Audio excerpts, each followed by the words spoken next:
Penny's on a mission, solving mysteries in the night. Chasing shadows, finding answers, shining bright light.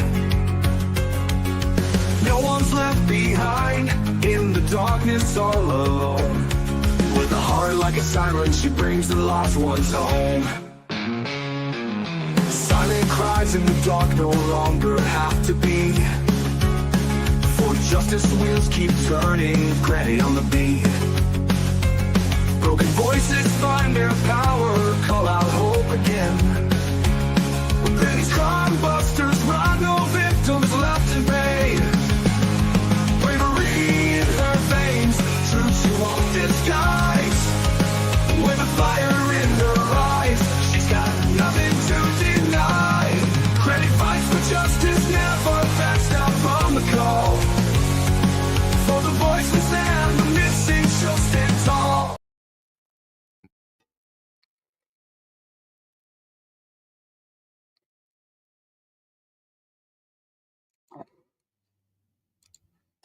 Hello, everybody. How's everybody doing today? Hello, Brenda Joe, Ginger Girl. Good to see you guys. We are going to talk about a couple of different things tonight. I did get a new picture of Sebastian online today. So, these are coming from Chris, right? A little bit too little, too late, but it's okay. I'm always happy to see new pictures of Sebastian. This looks about the time that he was riding the bike and looks about to be the same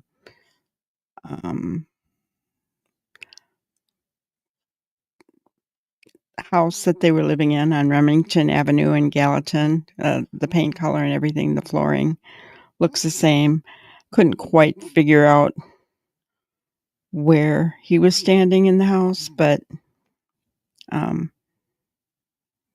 yeah, because the furnishings are different. So I wasn't real sure about where he was standing, but anyway, it looks to be the same house. So I thought that was kind of interesting. Always happy for more photos of Sebastian. Is this a karate thing, or I don't know. Those of you who had boys, maybe you can tell me because I don't know. But either way, you can see his little mischievousness coming out of him. It's cute. See, even the top picture with his eyes, you can see him laughing. It's just funny. I bet he is a really interesting kid. Really interesting.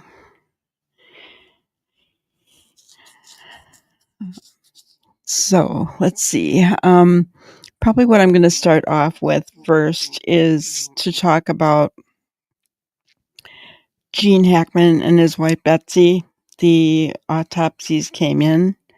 And guys, I was really surprised by one of them.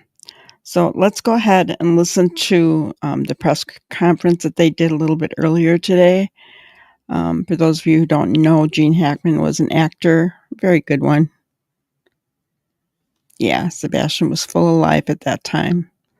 Something switched from the time they moved from Remington to Stafford Court in Hendersonville.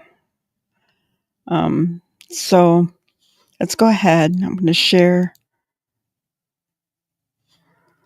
the press conference. Make sure you guys can see it okay. All right.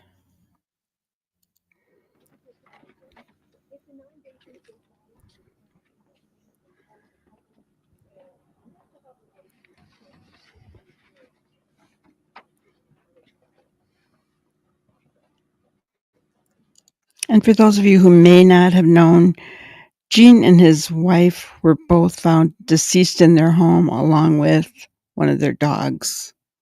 Um, so it was really an odd situation, right? Gene did have a pacemaker in, um, but his wife was in her 60s, like quite a bit younger than him. He was in his, I want to say 80s, I believe. Um, they were both found deceased. And so, it seemed very, very suspicious, right? So let's listen. Good afternoon, everybody. I'm Sheriff Adan Mendoza, Santa Fe County Sheriff's Office. With me today is Dr. Heather Giral, Chief Medical Investigator for the New Mexico Office of the Medical Investigator, Dr. Aaron Phipps, New Mexico State Public Health Veterinarian, New Mexico Department of Health, and also Chief Brian Moya, Santa Fe City Fire Department. This investigation started on February 26th with the discovery of Mr. Hackman and Miss Arakawa and their dog at their residence. I just want to do a short recap and then touch on some new information. As we know, both individuals tested negative for carbon monoxide. City Fire conducted tests and deemed scene safe for deputies to conduct their investigation. The preliminary pacemaker interrogation results were released last week, and I'll let Dr. Giral touch more specifically on those results. The gas company New Mexico, they also did an analysis of the residence, and they found one minor leak in a single burner on the kitchen stove, which was 0.33% of room air, which was pretty minute and insignificant. Since that time, Xena, the deceased dog, has been taken for necropsy at the Veterinary Diagnostic Services, and we'll be awaiting those results. Let's speak a little bit in reference to the timeline for Betsy Arakawa.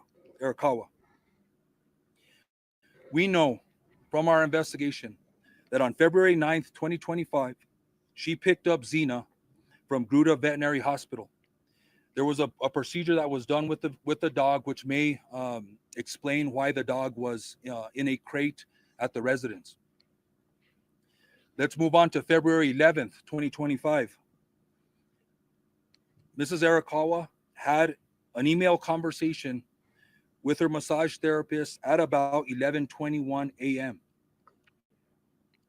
When he's talking about Mrs. Arakawa, that was Betsy's last name, but I believe she went by Hackman. So I don't know why he's calling her that. But I just wanted to let you know he is talking about Gene Hackman's wife. Moving on into the afternoon, Miss Arakawa was at the Sprouts Farmers Market between 3:30 and 4:15 p.m.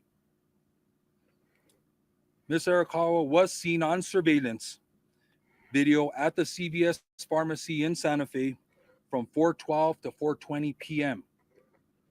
She then stopped at a local pet food store at about 4:54 p.m. Her car was seen on surveillance, and the remote control clicker that is assigned to her and her vehicle was used to enter the subdivision to gain access to the gated community at 5:15 p.m. Numerous emails were unopened on her computer on February 11th. There was no additional outgoing communication from her or known activity after February 11th, 2025. The cell phone information and the cell phone data is pending. We're working with state police to get the information from those phones, but our investigation shows that all the last known communication and activity from Miss Arakawa was on February 11th.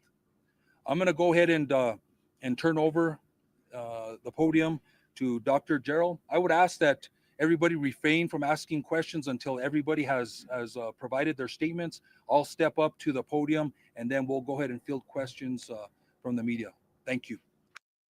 Now, I do want to point out here that it had already come out that the pacemaker's last activity was on the 17th for Gene Hackman. Okay. So he was still alive. His pacemaker was still sending signals on the 17th.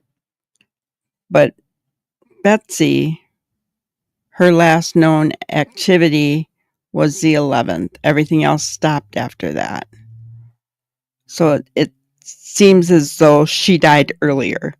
But let's go ahead and listen.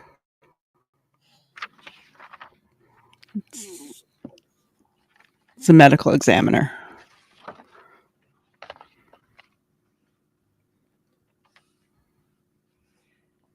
Good afternoon, and thank you for being here. I'm Dr. Heather Gerald, the Chief Medical Examiner for New Mexico at the Office of the Medical Investigator. I'd like to begin by stating that it is unprecedented for the Office of the Medical Investigator to make public statements about death investigations. However, the circumstances surrounding these two deaths require accurate dissemination of important information. I've also spoken with the Hackman family prior to this conference, who are aware of the autopsy findings and conclusions and are aware of this conference. On Thursday, February 27th, I performed an autopsy on Mr. Gene Hackman. Medical examiner Dr. Daniel Gallego at the Office of the Medical Investigator performed a full autopsy on Miss Betsy Arakawa Hackman, also on Thursday, February 27th. By report, Miss Arakawa Hackman's legal name is Betsy Hackman, which is how she will be referred to hereafter. The cause of death for Miss Betsy Hackman, aged 65 years, is hantavirus pulmonary syndrome. Okay. Ever heard of that, guys? Well, I hadn't. Okay. So I want to show you what it is before we listen to the rest of this. Hantavirus pulmonary syndrome is a viral disease caused by hantavirus infection. It spreads through infected mice and rats and can be deadly. Early symptoms include fever, fatigue, and aches, while later symptoms include trouble breathing and a rapid heartbeat. Treatment may include oxygen therapy, medications, ventilation, and dialysis. HPS damages cells in the blood vessel capillaries, causing fluid leakage in the lungs. It is rare but serious, and it can progress rapidly. Wow, huh? That's pretty scary. Pretty scary. Yeah, very sad presser. Hello, Michelle. He was 95 and she was 65. Yes. He died because his pacemaker stopped, but she died first of this hantavirus. That's scary, guys. That is just awful. So let's continue on. The manner of death is natural. Autopsy examination and full body postmortem CT demonstrated no findings of trauma internally or externally, with microscopic findings consistent with hantavirus pulmonary syndrome. Laboratory testing was positive for hantavirus at a clinical lab, with required confirmation testing positive at Scientific Laboratories Division. Testing for COVID-19, influenza, and other common respiratory viruses was negative. Testing for carbon monoxide was negative. There were no other significant natural disease findings. Pills present on scene were thyroid medication, which were being taken as prescribed and is not currently a concern for a contributory cause of death. The cause of death for Mr. Gene Hackman, aged 95 years, is hypertensive and atherosclerotic cardiovascular disease, with Alzheimer's disease as a significant contributory factor.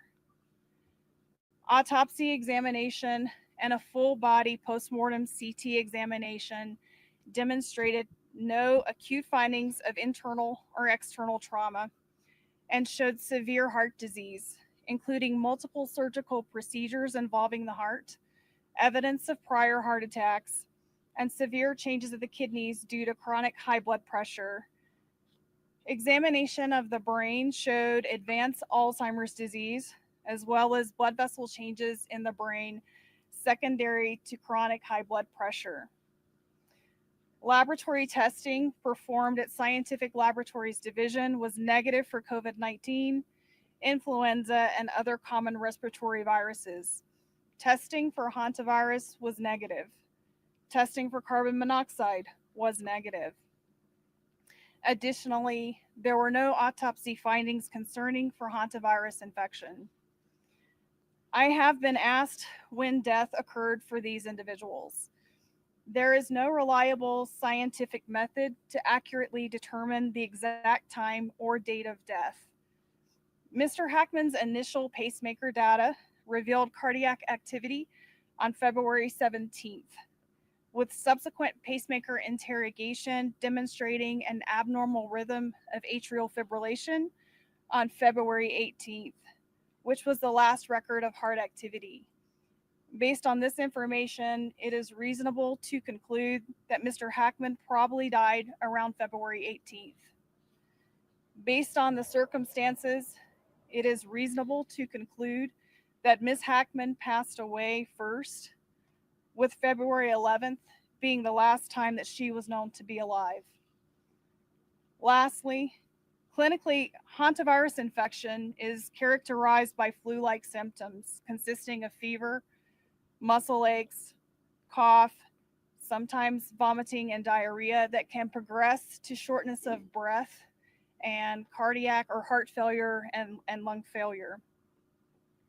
This occurs after a 1 to 8 week exposure to excrement from a primarily particular mouse species that carries hantavirus. The mortality of hantavirus, the mortality rate of the hantavirus strain in the Southwest is about 38 to 50%. The hantavirus strains in the United States are not transmissible from person to person.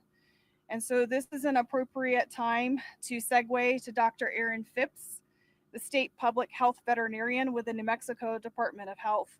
But before I do so, I'd like to kindly ask for everyone to please respect the privacy that Mr. Gene Hackman, Miss Betsy Hackman, and their family and friends deserve. Thank you. Thank you, Dr. Gerald. I will now provide additional information about hantaviruses in New Mexico. There are many different types of hantaviruses found worldwide. These viruses are zoonotic, meaning they are transmitted from animals to humans. Hantaviruses are carried by rodents. The hantavirus found in New Mexico, the sin nombre virus, is found throughout the state, primarily in deer mice, but in other rodents as well. Hantavirus pulmonary syndrome is a rare disease caused by hantaviruses, but a small number of human infections are found every year in New Mexico. Over the past 5 years, New Mexico has confirmed between 1 and 7 hantavirus infections in humans each year. Through the end of 2024, we have identified 136 infections over the past 50 years in New Mexico residents, 5 of these in Santa Fe County. This is a serious disease. 42% of these infections here in New Mexico were fatal. Most transmission occurs around the patient's residence or workplace, and the New Mexico Department of Health typically conducts an environmental investigation at the residence of all hantavirus cases in our jurisdiction. This can help identify specific areas that may pose higher risk, providing insight into where transmission may have occurred and how to prevent future infections. On March 5th, the New Mexico Department of Health staff conducted a risk assessment of the property, including the main residence as well as other structures on the property. This was critically important to address concerns about health risks to first responders, as well as to inform any prevention measures needed to protect the family and other individuals entering the property in the future. We assessed the risk of exposure in the primary residence as low, similar to other well-maintained houses in New Mexico. We did identify signs of rodent entry in other structures on the property and provided information and resources about reducing the risk of hantavirus transmission related to those areas. Hantavirus can be transmitted to people through rodent urine, droppings, or saliva, so it is important to take special steps when cleaning up after rodents. Avoiding contact with or breathing in aerosolized rodent urine or feces, especially in a poorly ventilated area, is key. Detailed guidance can be found on the New Mexico Department of Health and the CDC websites, but I will provide a very brief summary now. It is important to use gloves and a well-fitting N95 mask when around or cleaning rodent-infested areas, and to open any windows or doors for at least 30 minutes beforehand to increase ventilation. Spray the area thoroughly with a 10% bleach solution or a commercial disinfectant. Let it sit for 5 minutes. Next, clean the area with paper towels, then throw them away in a covered garbage can that is regularly emptied.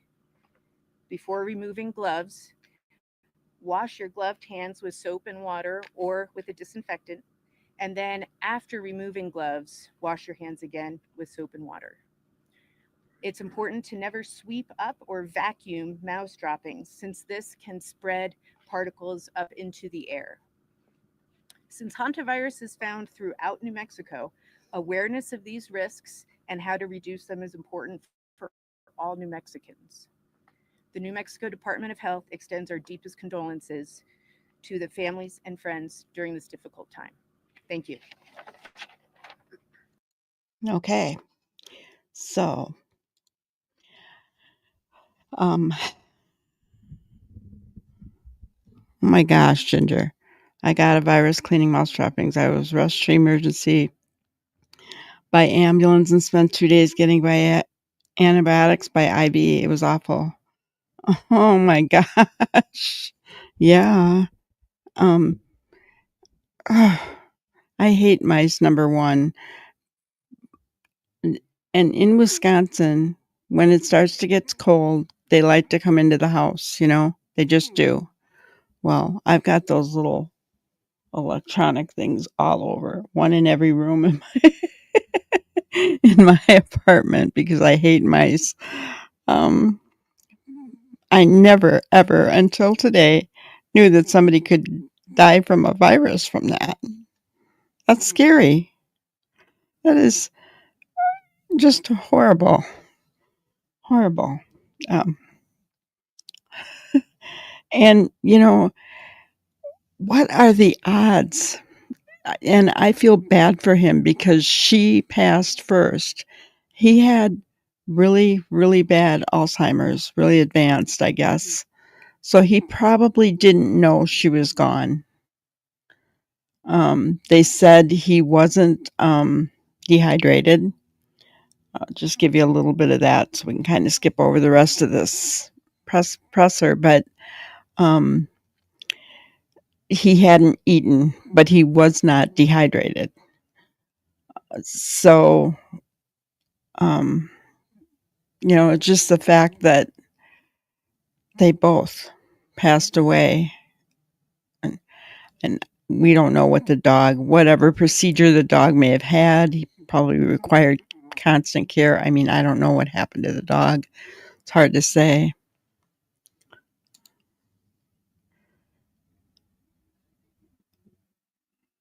The ambulance crew noticed that I had been cleaning a mouse nest on my dishwasher. Oh, yeah. Yuck. Yuck, yuck. You have those electronic things too. Do they work for you? They seem to be working for me, Ginger. Brenda needs to get him downstairs. Really, what a sad ending, right? And both of them passing within days of each other. It's, you know, that's of different things. I mean, I can understand why people jump to carbon monoxide poisoning, foul play. I mean, you're going to jump to all that kind of stuff. But yeah, it was none of the above. Hello, Victoria. Good to see you. You live in Minnesota. Gotcha. I used to live in Minnesota. I absolutely hated it. It's so flippin' cold there. Oh my gosh. Well, I lived in Duluth, right suburb of Duluth and in Superior at one point. But freeze in the wintertime, freeze. Yeah, he must have been very frightened. And that could have been what, he probably didn't realize she was gone, tried to wake her up. She wouldn't wake up. He was probably talking to her. I'm hungry. I don't know. Do they tell you they're hungry? I mean, I don't know. I've only been around one person with Alzheimer's. And so I don't, and not that much. So I really don't know what happens there, but, I feel bad for what he went through the last few days of his life because he had to have been very scared. That's sad.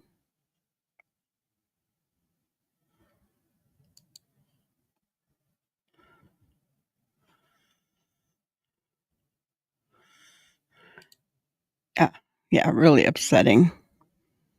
Well, there's a difference, isn't there, between dementia and Alzheimer's? He was diagnosed with Alzheimer's.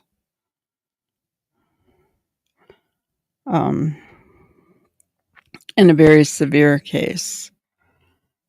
But the poor guy, I mean, he lived a good long life. I don't know how long he had Alzheimer's.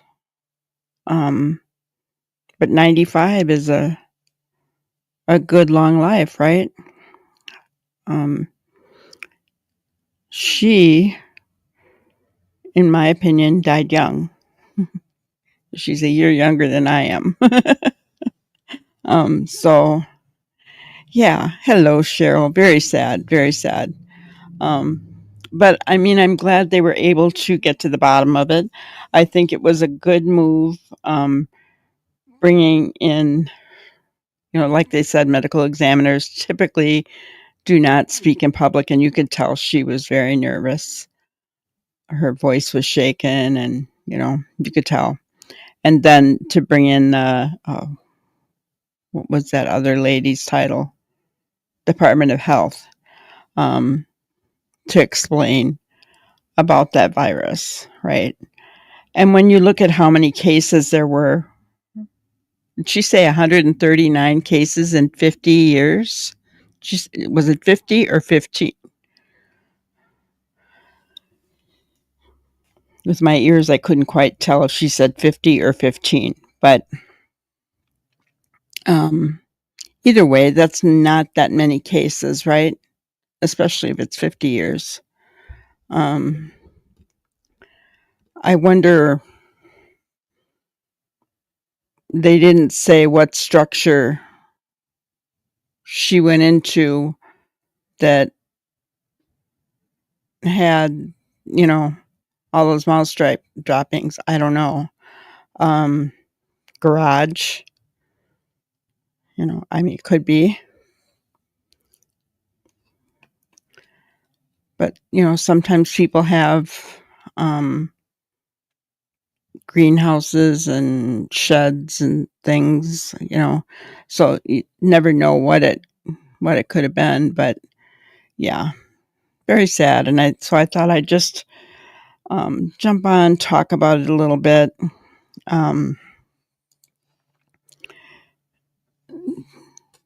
When you've got two people who die, no foul play, and very nearly together. They weren't even found for days, right? Was it the 26th of February, the 27th that they were found? And he was the latest one to pass, and that was on the 18th. So, yeah, quite a while. So really, really sad. Really sad. So, as far as we'll switch over to Sebastian, I had seen something earlier today, and it did just kind of trigger me into thinking, what did happen? We're talking about the TRH video, and I really want to look closely at, yeah, yep. Yeah, because her last proof of life was the 11th, so, and then he died on the 18th. And then they weren't found until it was either the 26th or 27th of February. So sad, very sad. But I thought, we kind of watched the TRH video, and we were commenting on a few little things, right? Katie looking around, throwing the menu at Sebastian, taking pictures of him. We focused all on that. But tonight, what I want us to focus on, and I know we can't hear what she's saying, but could she possibly be telling Sebastian that he was going to go away that night? I want to watch his reaction to her talking to him, and his whole demeanor. And let's see what we think, right? So I'm going to share my screen. We are going to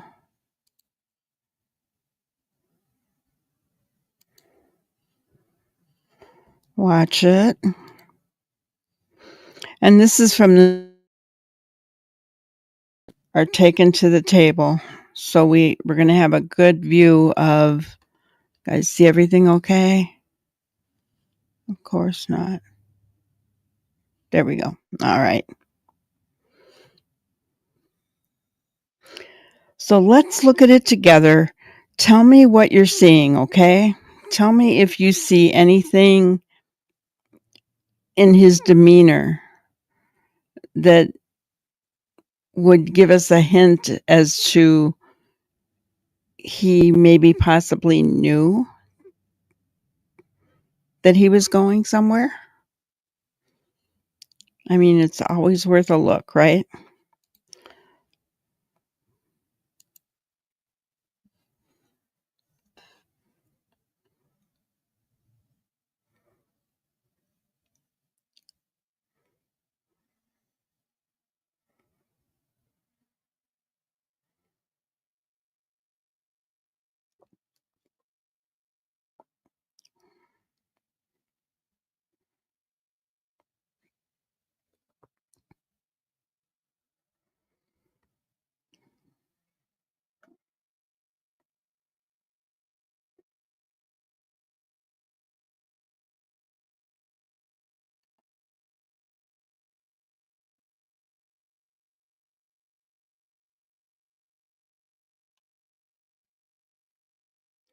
Let's look back at that again real quickly. Huh. He shook his head pretty violently there.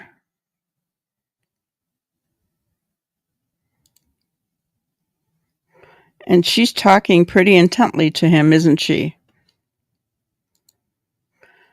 And I have pointed out that head shake before, but we didn't know what it was, right? Hello, Lizzie and Kurt. Good to see you.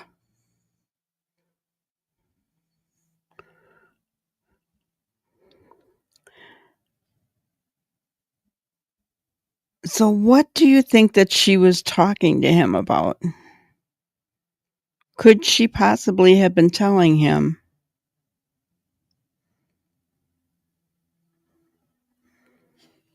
that he was leaving?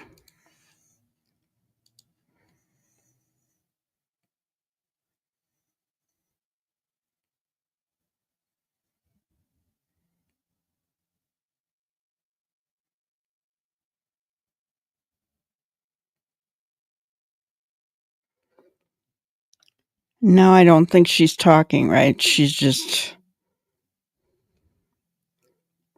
texting her pictures.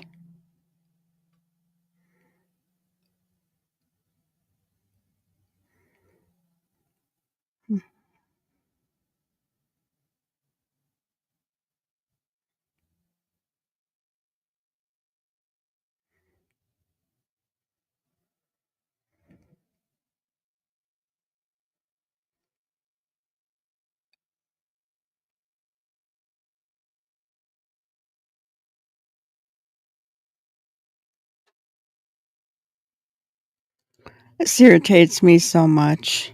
I want to grab her and say, "What the heck is the matter with you? Your son is sitting right across from you. Talk to him."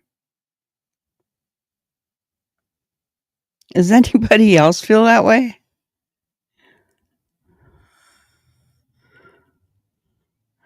No, he sure doesn't seem happy, does he? This is not the mood of a child who had the best day, a really good day, or however she put it, right? That's not the mood of a child who had that. Yeah.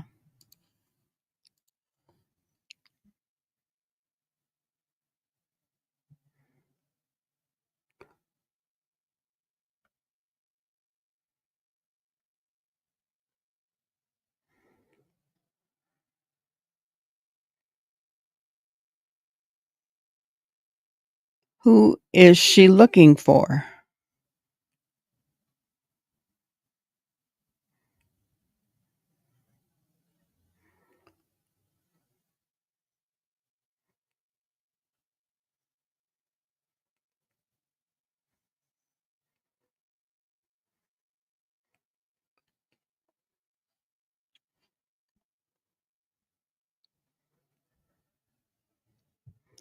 Oh, she's talking to him again.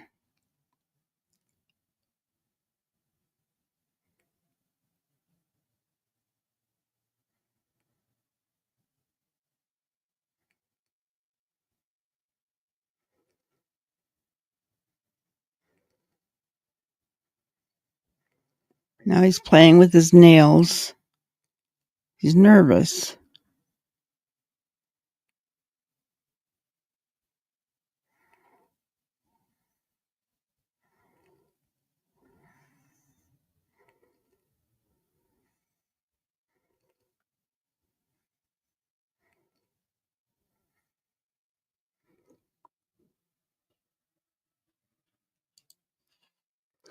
So what do you guys think? Yeah, she was looking for someone. Yeah, that look has always given me the creeps too. It's kind of a stuck up, sneaky, I don't know. It's weird. But I don't know, someone I saw it mentioned or something. Yeah, exactly, Ginger. That's what I thought too. Her hand gestures, like she's telling him this is how it's going to be. Like he had no choice. Um, and no matter what they tried to say, ODD, whatever,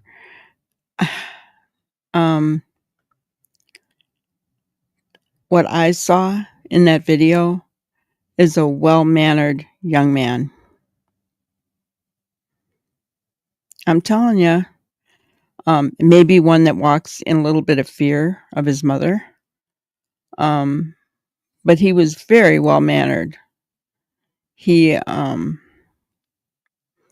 He did nothing wrong.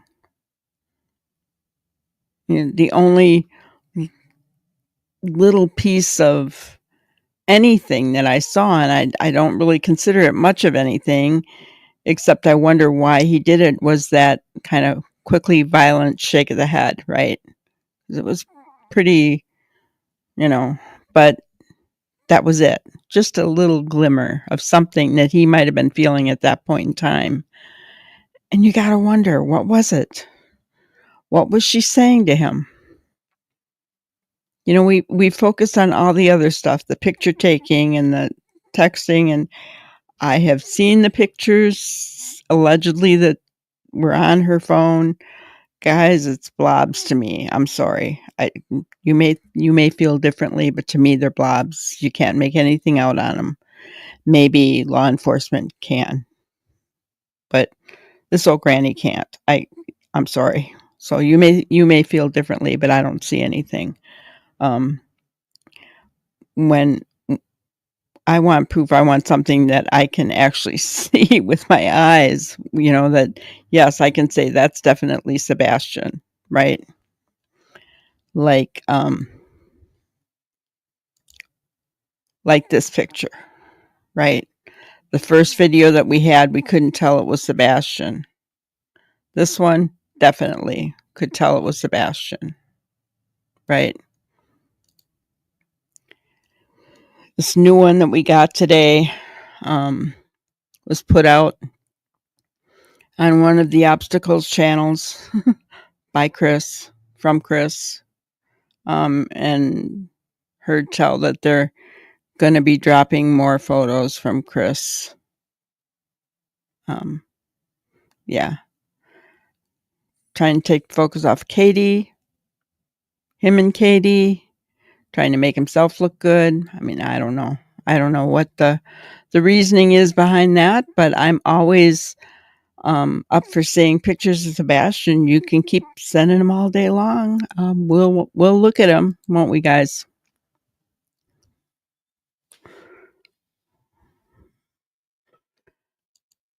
Yeah. Ellie took her phone. They would know who she sent it to. Yeah. Yeah. They have all that information. It's too bad that we didn't have audio, but that would be really difficult, right? To have audio in a place like that, unless you bug that table individually, right? You're not going to get audio. But I sure would have loved to have been a fly on that wall right there in that booth to hear what she was telling her son, because he was not happy. And then the way that he walked out, guys, right? The way that he walked out, he was staring at that green hoodie person. He did not take his eyes off of her.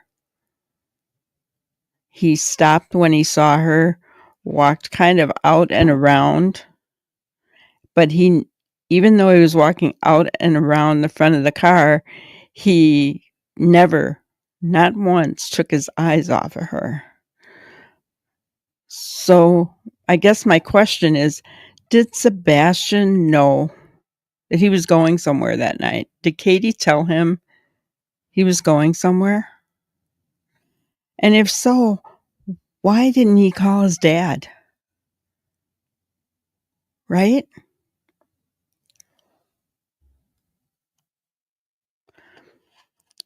Yeah, I was going to say that too. I wondered that as well.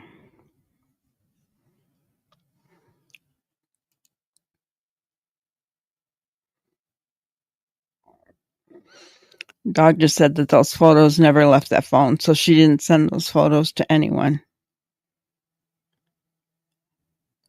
Interesting. Whereas others are going to, tell you they saw her sending them. I don't believe you can see anything from that phone in this video. It's next to impossible, guys. Listen, if it was possible to pull what is on that phone off of this video, Chris from the mob crew would have done it already. He would have, guys. Burner phone means premeditated. Well, yeah. Yep. And if she was telling Sebastian here that he was going to go with somebody, and we know this is all speculation, right? This isn't, don't take it as fact. We're just all trying to figure this out, aren't we? We just want to know. Obviously, there is something that is,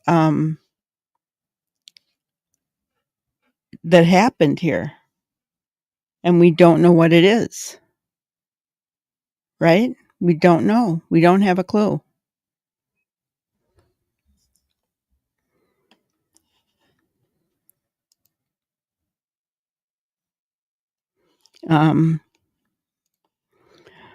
But did she give that phone to Green Hoodie person? She could have. Was she taking pictures with the burner phone? And then she gave him to Green Hoodie? We know there was some kind of an exchange. Right?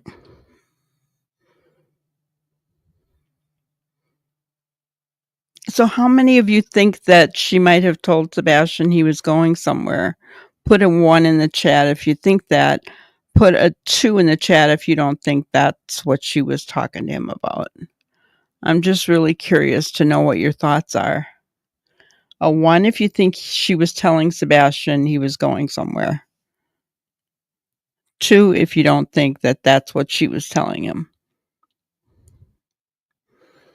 I know when I first saw this video, I wondered if it was that she was scolding him about something. So K9 doesn't believe that that's what she was telling him.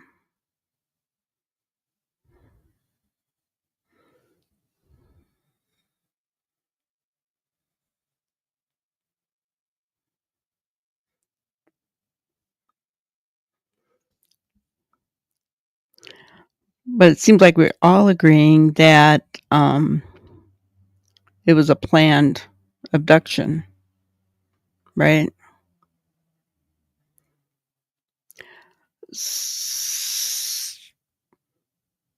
So if it was planned, you guys don't believe that she told him about it?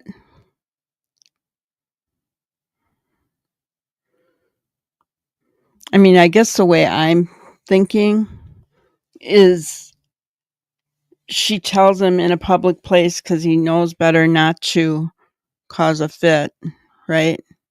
Cause a disturbance. I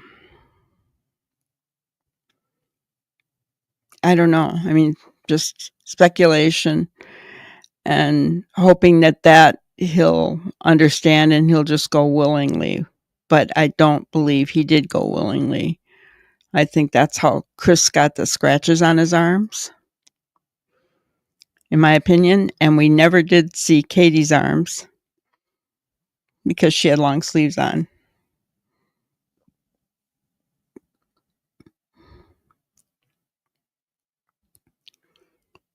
So, yeah, really, really interesting. Yeah,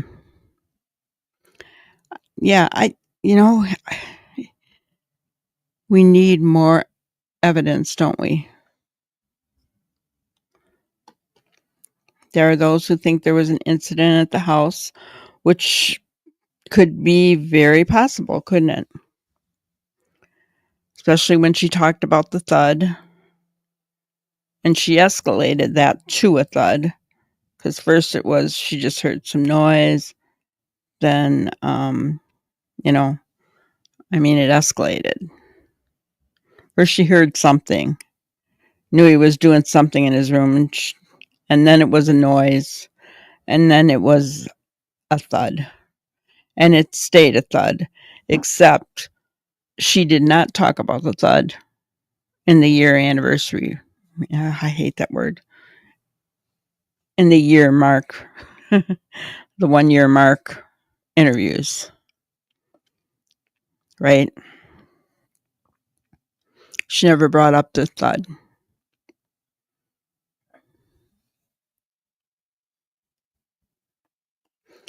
Yeah, exactly. All of the information we have come from the neighbors and media leaks. So we really don't have much. I mean, we can only speculate. But guys, that's the thing, you know. I think back to the Gabby Petito case. That couple looked back at their videos and saw Gabby's van. You know, we have video now. So what are we not seeing? That's my question. I mean, right? There's a lot to this whole video when you look at the parking lot and the inside and then the outside again. There is a lot to the video. What are we missing? Because I think we're missing something. You know, there are those, and Cheryl, I was one of the ones who believed for a long time that something happened in the house. And I'm not negating that now. I'm just open to the fact that there may have been a handoff. I mean,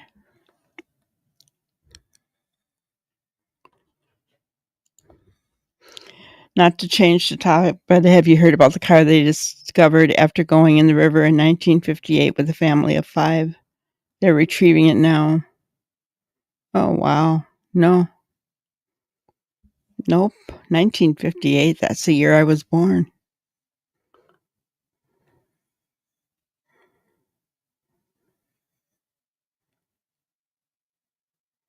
Were the people all still in the car, K9? That's sad. So they just went missing, a family of 5, and now they're retrieving their car out of the river? Wow. 66 years later?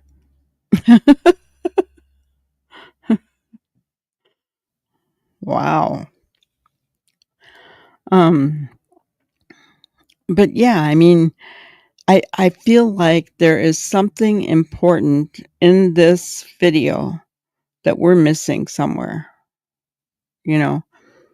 And the weird thing is that when Dog put it out again, he had the whole rest of the restaurant blurred out.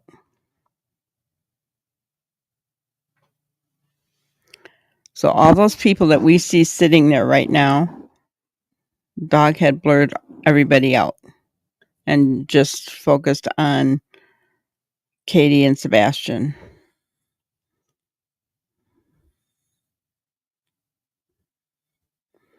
Oh, gotcha. 2 kids were retrieved shortly after.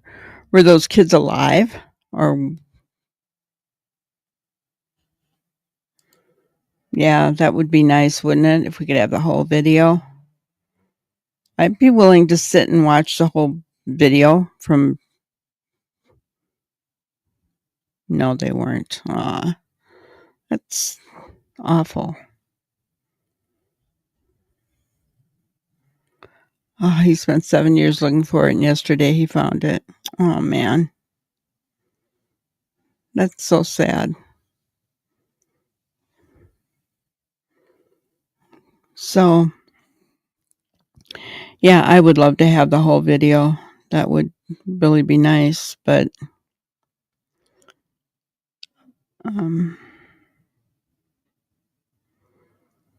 because I feel like there was a reason for the trip to this restaurant. There just was, in my opinion.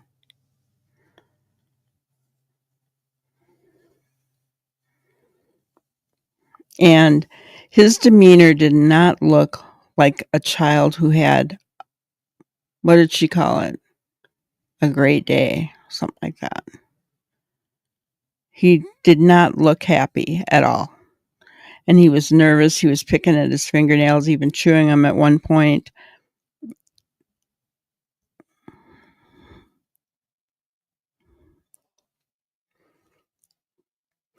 So I did hear recently that someone said that the dirty socks never went to Alaska.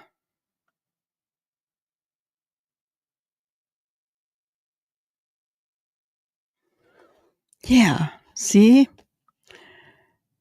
Jennifer C says she saw the whole video and there's more to it than we see.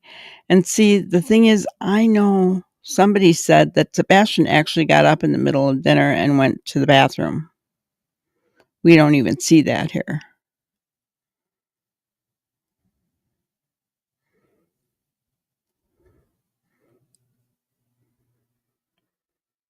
And I would really like to know what is behind where, you know, where Katie was looking when she turned this way, like toward the camera. What is back here? Are there more tables? Right?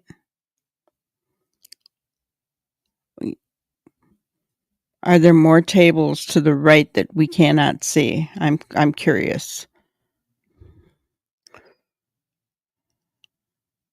More tables?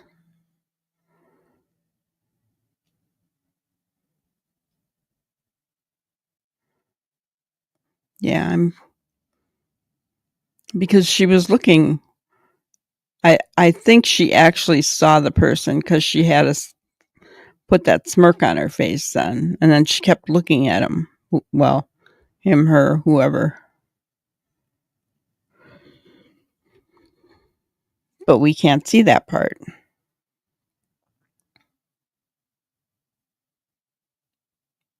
Are there other cameras? Because if there are more tables, like behind us and to the right, we can't see them. So are there more cameras that show a better view of the place? I'm curious.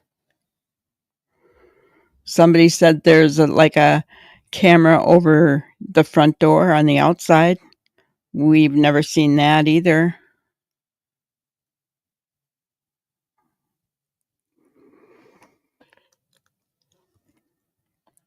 I do remember CP saying that, K9. But then somebody recently said that they didn't at all.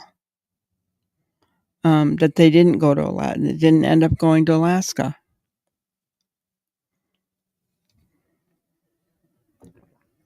So, what's the truth? Did they go? Did they not go?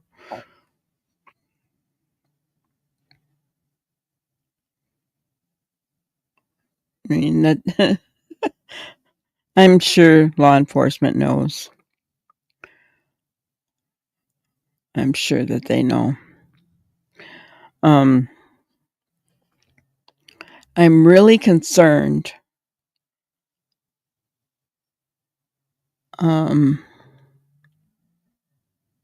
About them, you know, they say Seth and Tony both said that they have evidence, right?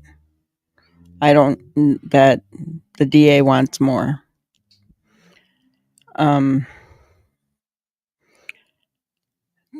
That concerns me.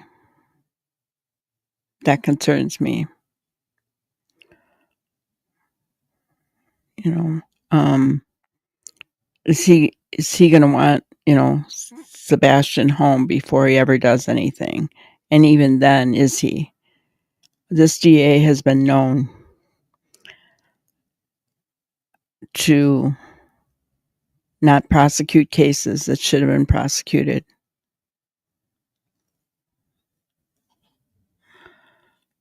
Yeah. And I'm sure that they have so much more than we can see, K9. And how much is needed for an arrest, right? What do they actually need for an arrest? Number one, all those CPS reports, you would think one or two people should be in jail just for those alone.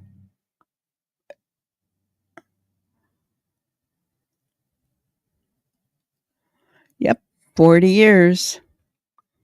K9, 40 years. That's too long for an elected official. They call him General. 40 years. Yeah. General Lawrence Ray Whitley.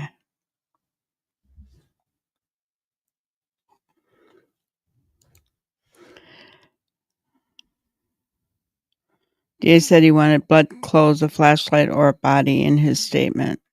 Well, first of all, we don't even know that Sebastian had a flashlight.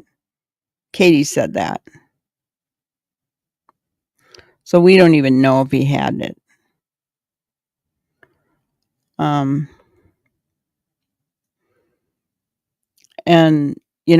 other clothes were found, but they eliminated them immediately. And in fact, 2 officers didn't even want to go in the creek to get them.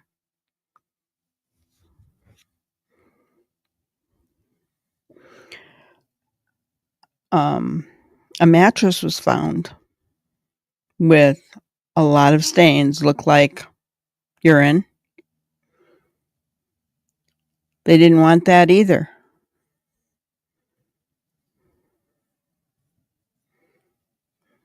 So, yeah, I have a really bad feeling about any charges coming. And not because I don't think law enforcement isn't doing their job, but I think it's higher up. So all we can do is pray that those forces that are higher up will not be able to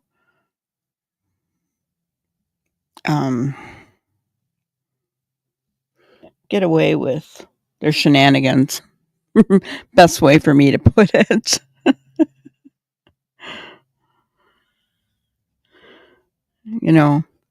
I get that he wants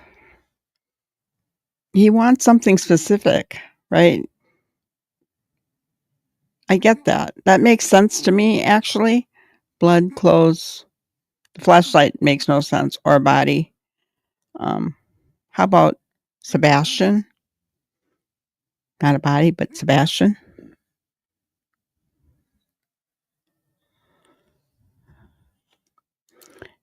It is the DA and not Ellie that decides if arrest happened, which is concerning. Exactly.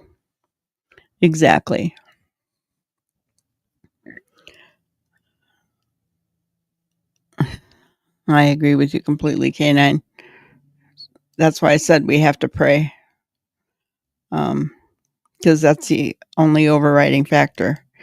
Because this right here, what Ginger said, is scary. And it's that way everywhere, guys. The DA, the prosecution, the DA has the right to decide if arrests happen and if anything's going to go to trial. If the DA doesn't feel that they have enough to go on, or let's put it this way, if the DA is crooked, then nothing happens. And this DA isn't afraid of public opinion. There's another case out there that he's not afraid. He has not done anything about. And there's been an outlash, an outcry, and he doesn't care. He's bigger than that. He's been there 40 years.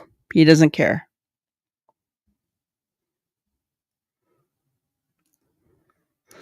I'm not trying to be gloom and doom because, like K9 said, there's only one that's higher up.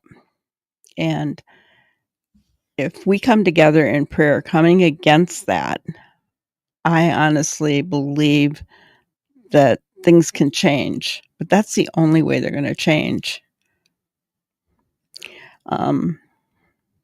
I believe that every elected official in our country should have term limits, just like our president has. I'm not trying to be all political here. I'm just saying, because look what happens. They get into a position for 40 or more years or a long period of time. Even 20 years is a long time, right? And they get confident and, and then what happens? Yep, petitions have been sent and ignored by this DA.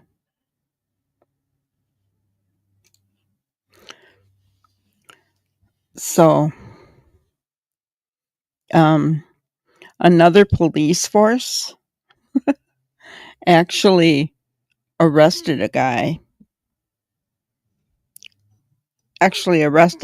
a mayor of their town for fraud, and rightfully so,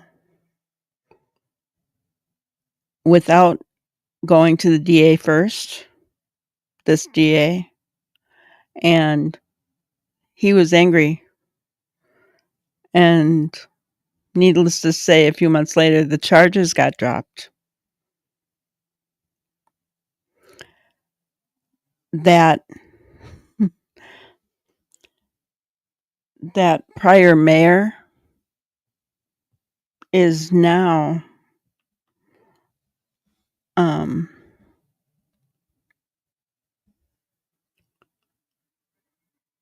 Ginger, remind me what I said, what his title is. He works for the city of Hendersonville, guys. In the housing industry. And the reason that he got charged before as mayor in this other town was for fraudulent building permits. So, yeah.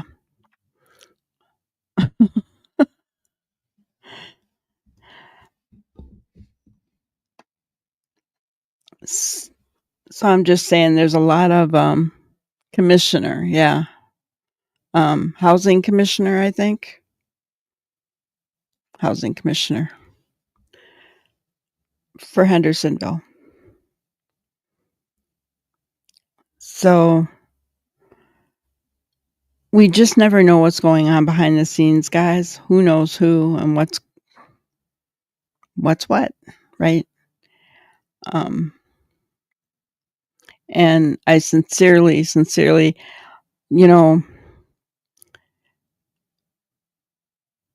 would we all like somebody charged? Yeah. But the biggest thing is we need Sebastian home. It's like Seth said once. I need my son home. He'll tell me the rest. Then we'll know what's going on, what happened. Right? And he's right about that. He's absolutely right about that. We get Sebastian home, then the rest can be figured out.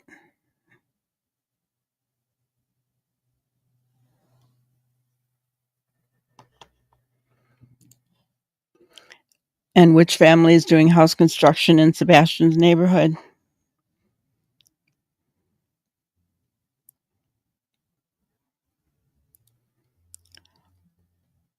Yeah. And yeah.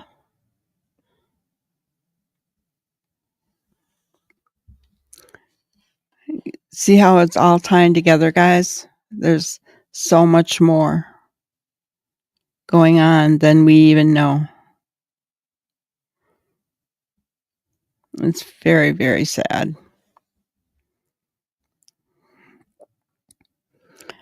But we need Sebastian home. We need him home.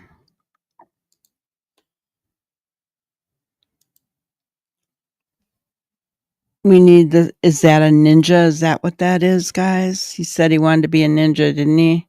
Is that a ninja?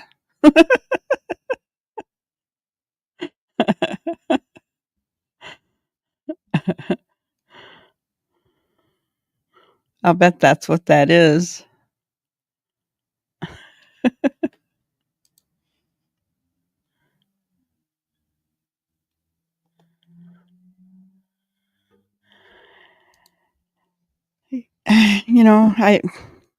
I think if arrests were made, I think we might have someone give up Sebastian.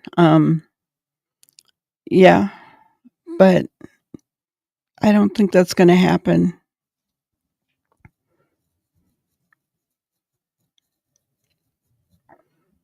Honestly. Let's just say this. I'd be surprised with the current DA that any arrest will be made. Because think about this. Don't they already have enough with those CPS reports, guys?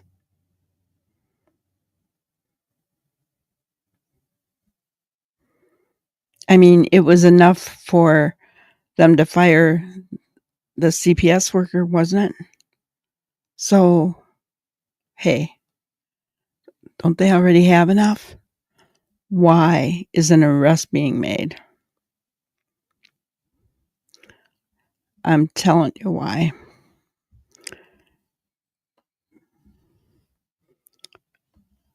I'm telling you why. It's because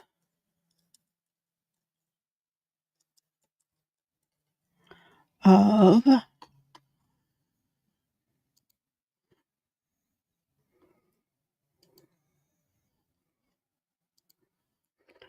this guy right here. Oh, it won't go any bigger, but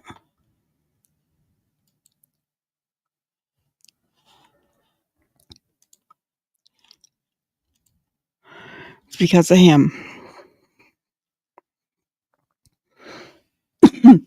And guys, it is not going to do any good for any of us to write him letters or anything. So I'm just telling you that right now. Because it is a well-known fact in Tennessee that if you're not from Tennessee, they don't listen to you.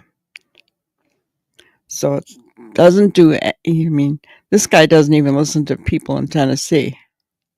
I'll tell you that right now.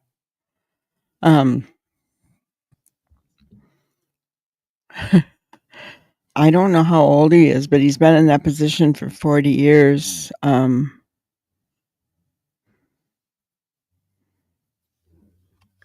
not going to wish anything on anybody.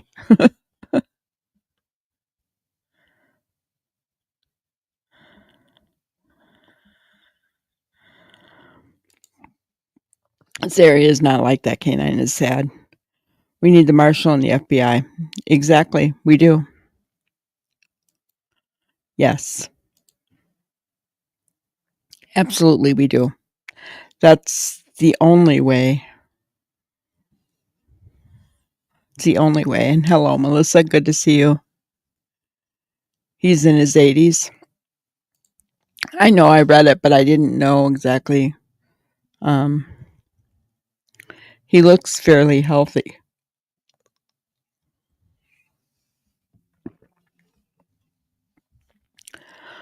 But you never know. I mean, yeah, this man has been in his office for too long, in my opinion. And he almost makes it look like he's soft on crime. But I don't think that's what it is. I don't think that's what it is. But everything that you'll read about him, it almost sounds like he's soft on crime until you start really getting into it. You and me both.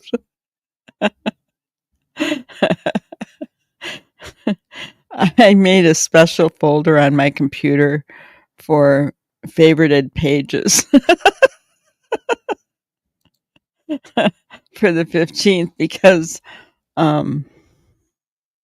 there's a lot, and it's scary. It's scary that one man can have so much power, guys. That's not the way that it should be. There should be checks and balances in our system, and there should be term limits. You know, in small towns, are you going to end up with someone who may not be qualified because somebody's term is up? Yeah, you may. But what are you going to do? You cannot, because this is what happens. When somebody is in office that long, they begin to build power and they wield it like a sword.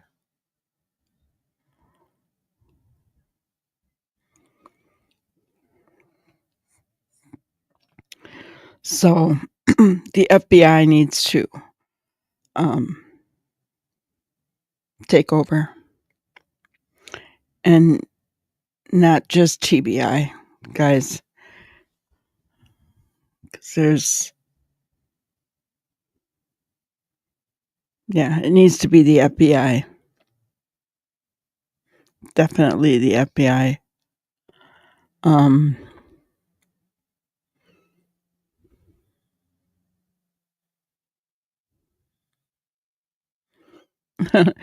Juicy must have just come in. You're watching all the stuff, huh?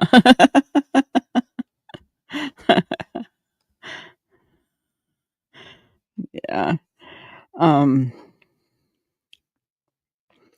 But yeah, that's all I'm going to tell you about Ray Whitley for now. If you want to know more, you're going to have to come to the 15th.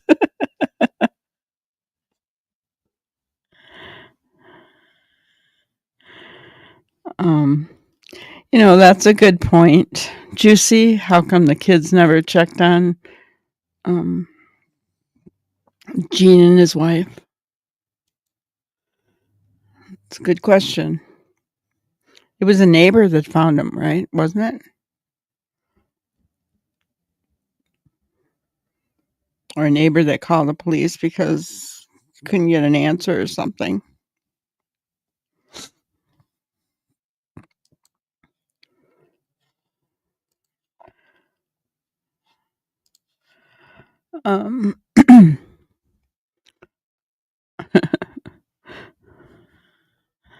Pest control. I know. Well, I mean, I don't know how wealthy he was at the end of his life, but you would think he would have had enough for pest control, right?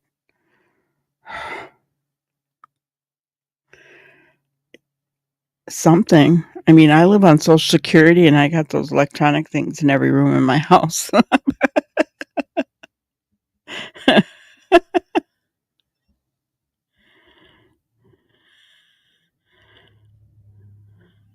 Oh, pest control found him. Oh my gosh.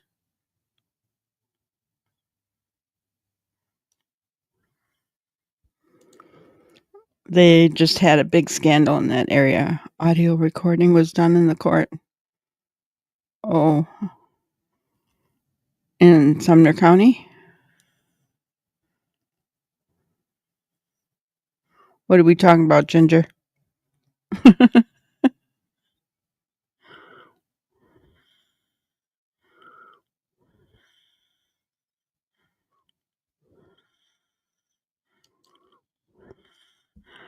But Tennessee. Gotcha. Yeah.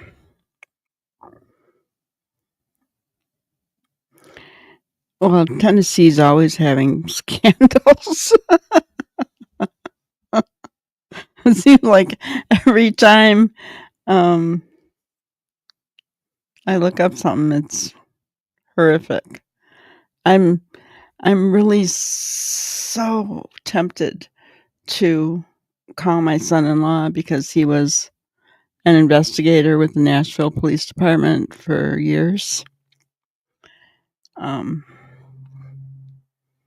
I just kind of wanted to. I mean, he probably wouldn't know anything now, but I thought about just. Were you aware of the corruption in the state? Because I know he wasn't part of it. He's a good kid. He would never kid. He's retired now, but um, good man.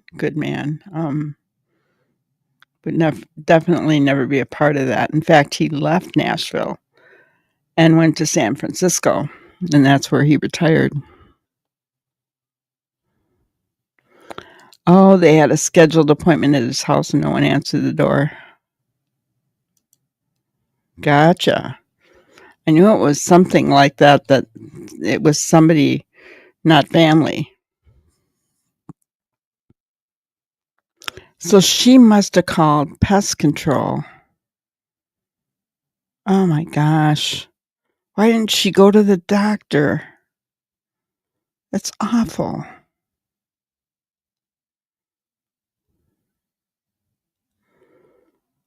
Wow.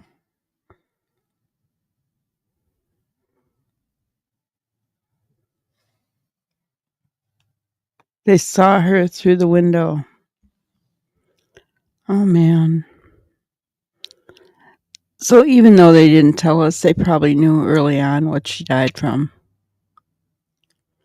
They said there was very little inside the house. It was another structure. So I wondered if it was a garage, right?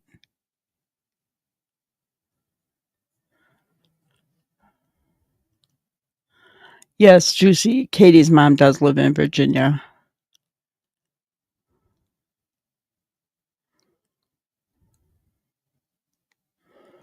And she can't leave that state. Well, or she's not supposed to. I shouldn't say can't, right?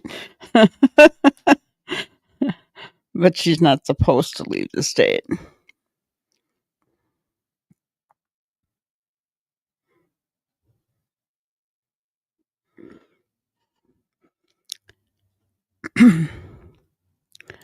Well, here's the thing. If I went out with my teens, when my kids were teens, we didn't have cell phones, okay? But let's say it was a few years younger and my kids were teens in today's world. If I went out with them, we were having dinner,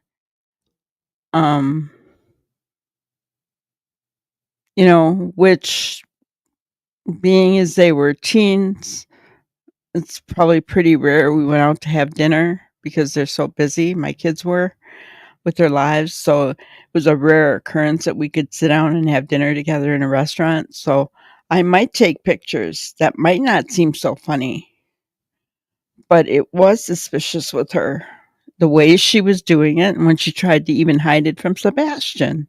But he knew. He looked up when he saw what she was doing.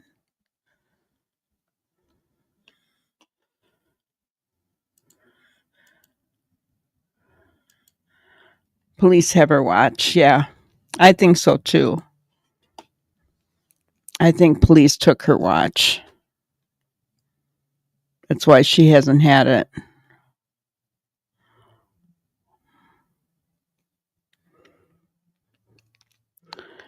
But yeah, crazy.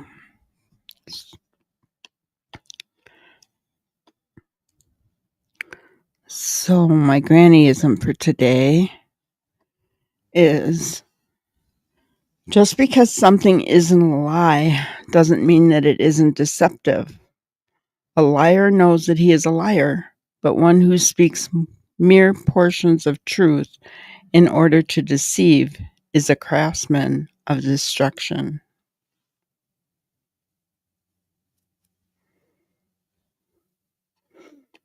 Let that sink in for a second. It's pretty deep if you think about it. Just because something isn't a lie doesn't mean that it isn't deceptive. I bet Deception Detective would have a lot to say about this statement. A liar knows that he is a liar, but one who speaks mere portions of truth in order to deceive is a craftsman of destruction. Who does that remind you of, guys? I can think of one person that it reminds me of. Two people, actually. Yeah, it is. Too little, too late. But he can keep putting them out. I'm happy to see more pictures of Sebastian. I'm happy to see him. He can keep putting them out there. It's not going to change my opinion. I don't think it'll change any of yours either. One can lie by omission as well. Yep. Bonnie and Clyde. You're funny, Cheryl. Oh, that's funny.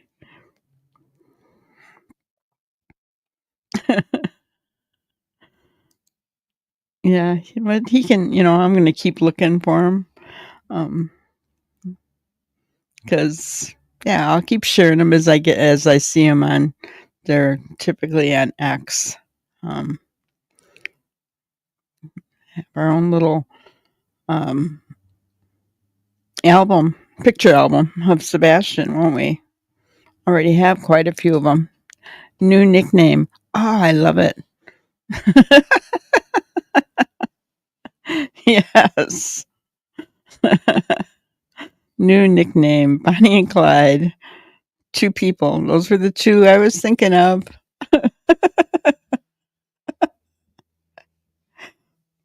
It could possibly be four, but the other two haven't really talked a whole lot. A little bit, but nothing huge. The ones that are really trying, the ones that are craftsmen of destruction are Bonnie and Clyde.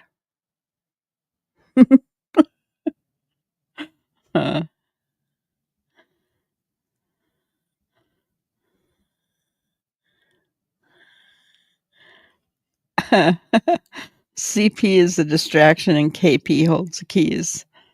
Yep. Yep. Yeah. And she knows that every time she gets on camera that we see right through her. Not only us. It doesn't even matter what we think, guys. It's the professionals that look at her, right? That see that she's lying. She can keep doing those if she wants to. And maybe some point she'll give up a little bit too much information.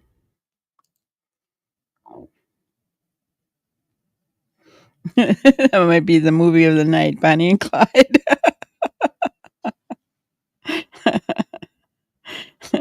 Last night, I think I watched a movie about a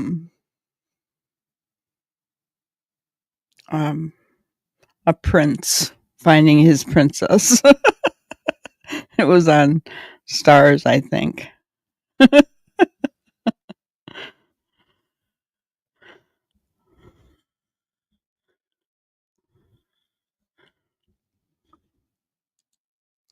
Yeah.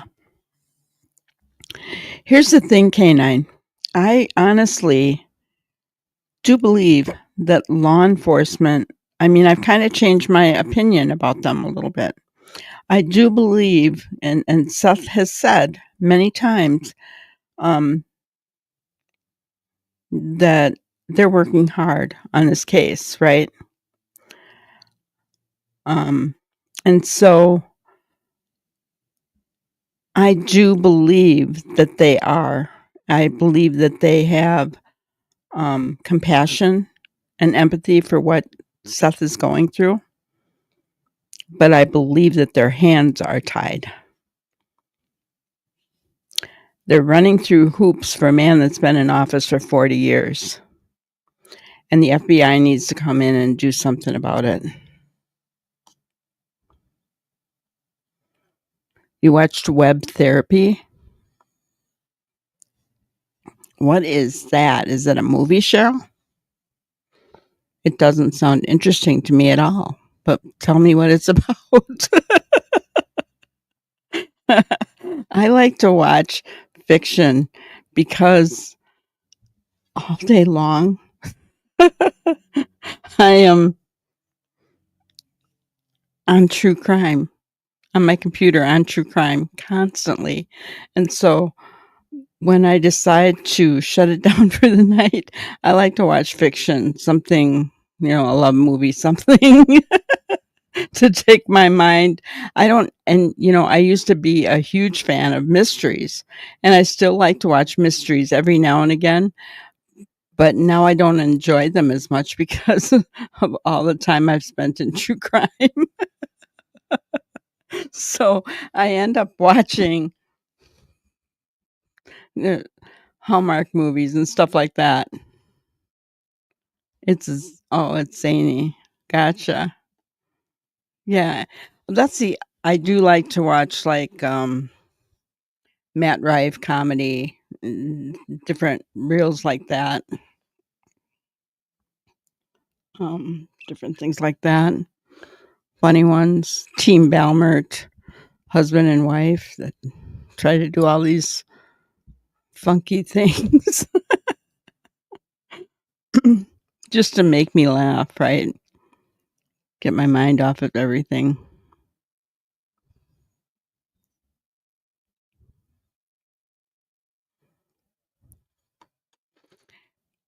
Yeah, I did check for news of little Dane, and there was nothing. I keep watching, like, Emma Baum.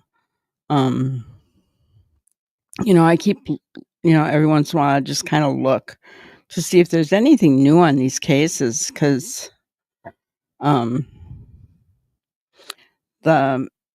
Maddie Soto case, I don't know, until I know there's things that pop up here and there about Stephen Stearns and all this, and until he goes to court,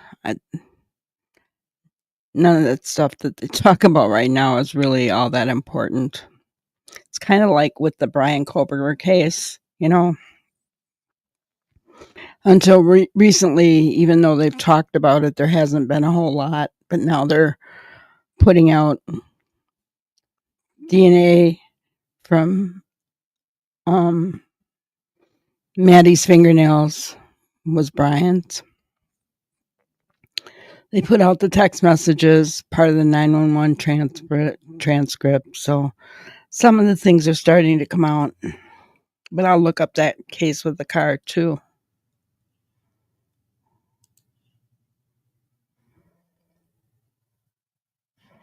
Father Dowling Mysteries, I never heard of that.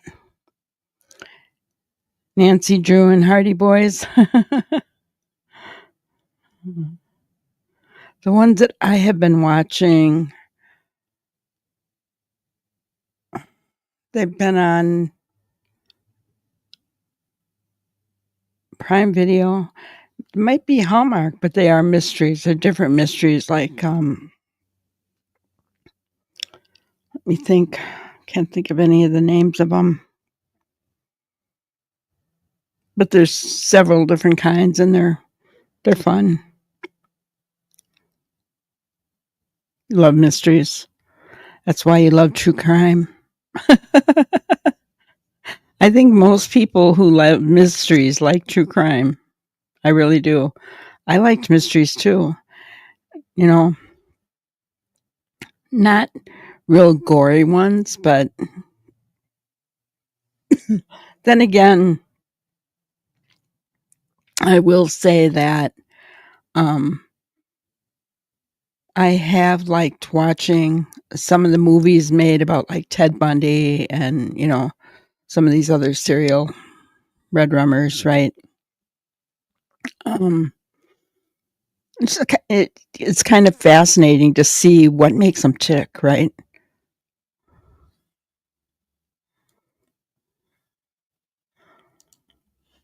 The mob crew is talking about a blind spot. If this is true, then the people in the car knew the neighborhood and planned the abduction.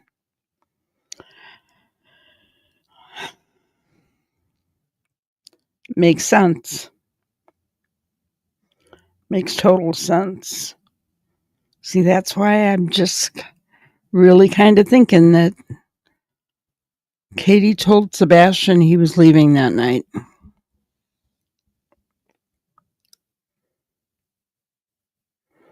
And so when in her interviews, no, we weren't fighting, no.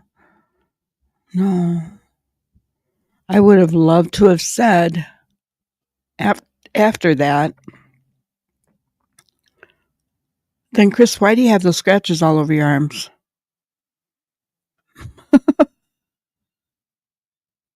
Helter Skelter, yes, that was a good movie. That was a good movie.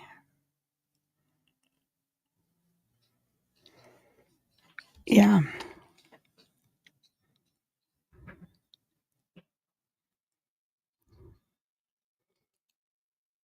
That's why she didn't give a lot of details when they got home. Yeah, she didn't. Everything was specific. Where they went that day, blah, blah, blah, blah, right? But after they got home, nothing. No. Send him off to his room, did you, Katie? Right? Send him off to his room. And from the sounds of it, from the report, that was normal. Sebastian had little to no interaction with anyone other than at school or when he was at his dad's. Birdman of Alcatraz. I don't think I've seen that one.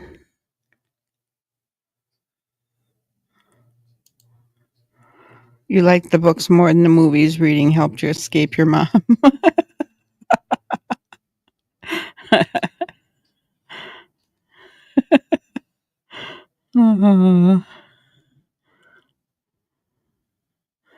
There is no escaping my mom.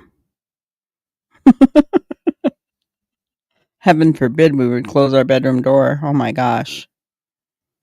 And it was two girls. I mean, so there's nothing goofy going on. Just controlling. No escape. It is what it is. Gosh. Right?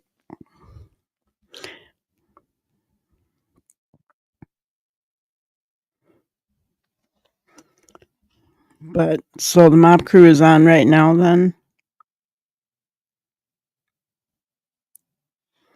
Made a secret tree house in the woods.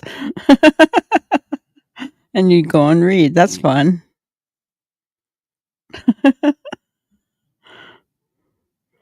I lived in the city, so no special tree houses. Although I will say that when I became a teenager, my mom let me go all the time.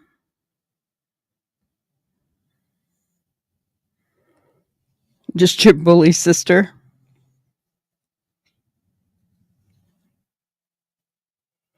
Yeah, once I became a teenager, my mom became this lenient, I don't know, lenient mother who I didn't know at all. Probably why I got pregnant at 16.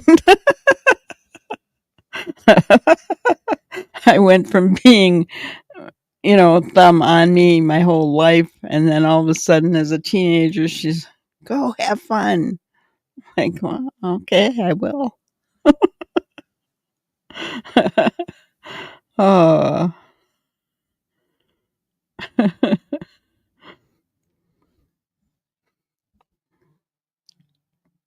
Too much freedom. Yeah, I did. I had too much. Too much. Yeah, she was, I was always shy and, introverted, pretty reserved in school, in grade school.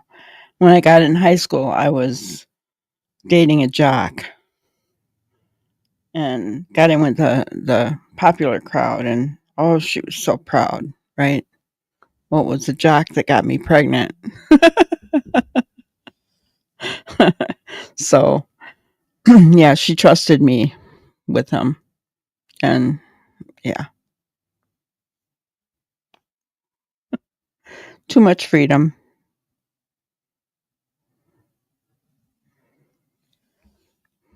And then back in 1976, it wasn't popular to be pregnant.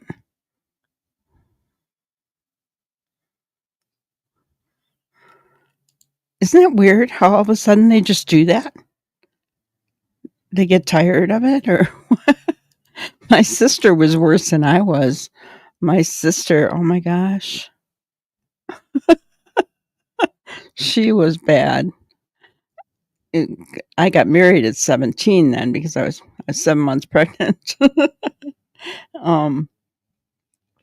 And so my husband and I were, we had actually bought a home. We were doing really good, except that, I mean, DV and all that going on. But I mean, when people looked from the outside in, it looked like a perfect marriage, right? Mom would end up calling me because my dad was working out of state. Mom would end up calling me and my husband and saying, "Can you go look for your sister?" Right? And so we'd get in the car, and we'd go looking for her. Come to find out, the reason that we could never find her is that she was partying and doing drugs in the railroad cars, the empty railroad cars. That's not a place we ever thought of looking for her. But she didn't tell us that until she was older. But I mean, now she's married and been married for a long time and has 3 kids. And funny how we change. But yeah, she was. My mom even called the police on her once.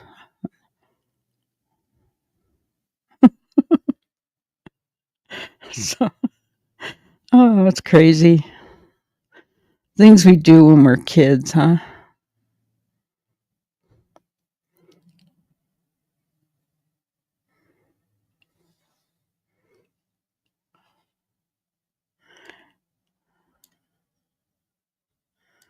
Your grandma was the only one who cared for you.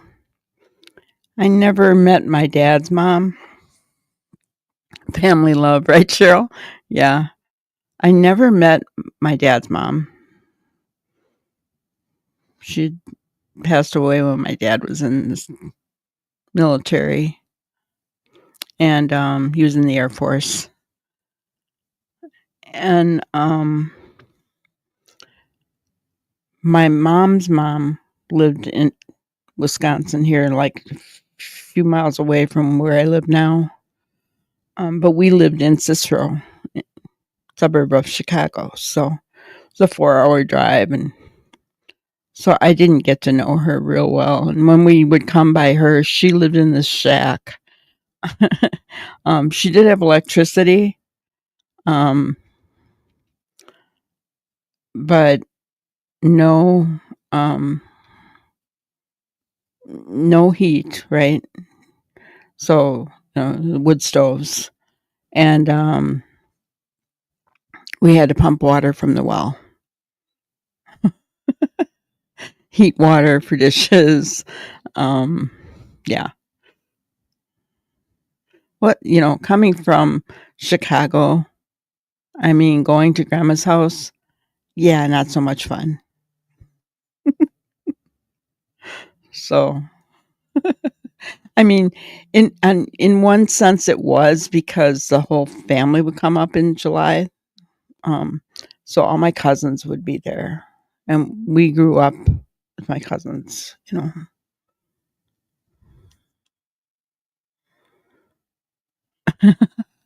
Your dad, He always knew where to find you. Aw. Yeah, my dad was my hero too. He was always working, though.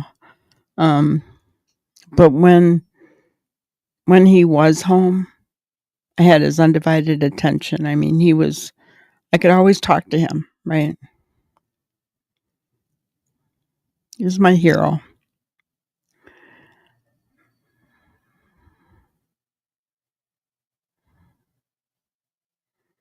But K9, you're lucky to have known your grandma. That's awesome to have that kind of relationship with her.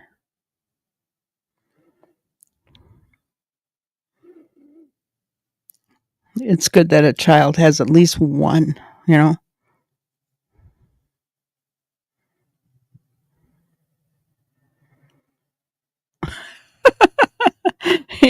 Being a basket behind the door to avoid the outhouse at night. Grandma had they call it a commode, right? And you guys watched those old movies. So it was a wooden chair, and they made it special so that the bucket would slide in under the seat, and a hole was cut out, just like a hole for the toilet, right? And so we would go there. But it was off limits during the day. We had to go use the outhouse at night. And yeah, we would sometimes use it during the day if grandma wasn't watching.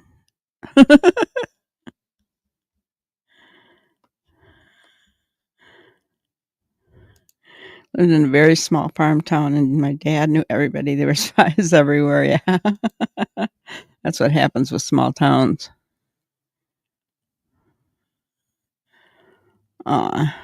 Yeah. My dad's dad died when I was very little. I think I might have been, oh gosh, I think my mom was pregnant with my sisters, so I might have been about 4, 3.5, 4, and he had a stroke, and they sent him to our place. And here my mom was pregnant and trying to take care of this man while my dad worked, and it was really hard on her. And he talked only Lithuanian, so I never understood him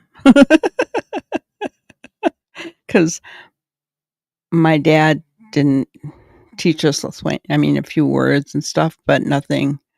And since, yeah, what English he did speak was very broken, so he was very difficult to understand. So I didn't know him, but my mom's dad, every time we came to Elton to visit, he would greet us with a big bear hug, and he had these rough whiskers, and I remember they hurt, but you loved his big bear hugs. He was just, but that's all I remember about him. It's kind of fun talking about the old days, grandmas and grandpas, right?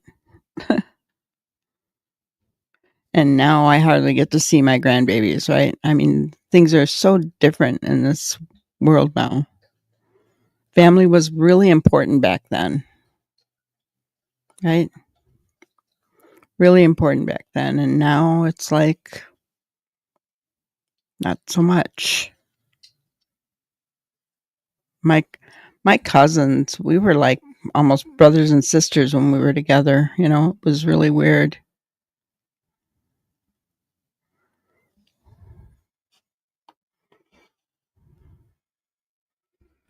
But well, guys, that's all I really had for today. Appreciate you coming in here and chit chatting for a while. We will probably be talking about Sebastian again tomorrow. I don't know what the topic will be yet. Try to find something different to talk about every night. My grandma spoke Ukrainian and her farmhand spoke Polish. Polish and Lithuanian is very close. Yeah, Grandma had gardens too. We used to help her out in the garden until one of us would see a snake and then we'd all run.